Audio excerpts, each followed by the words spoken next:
Scene చారు దగ్గరికి వస్తాడు. చారు మర్యాదగా కేసు వాపసు తీసుకుంటావా లేదా అని సీను చారుని అరుస్తూ నిలదీస్తూ ఉంటాడు. ఆవిడ వచ్చి మాట్లాడి వెళ్ళింది కదా, నీకు చెప్పలేదా బావా అని చారు మాట్లాడుతూ ఉంటుంది.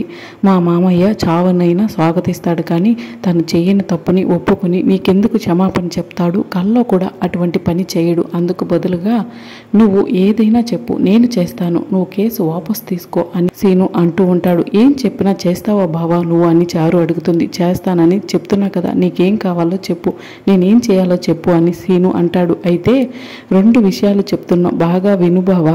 నువ్వు నన్ను భారీగా అంగీకరించి కళ్ళల్లో పెట్టుకుని చూసుకుంటానని ఒక బాండు పేపర్ పైన నీ చిన్ని సంతకం చేసి ఇస్తే చాలు.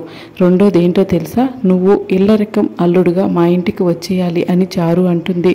దాంతో సీను ఒక్కసారిగా షాకింగ్గా చూస్తూ ఉంటాడు. మరి వీటికి అంగీకరించకుండా చారుకి ఎలాంటి బుద్ధి చెప్పి వెళ్తాడన్నది తెలుసుకోవాలంటే ఛానల్ని సబ్స్క్రైబ్ చేసుకోండి.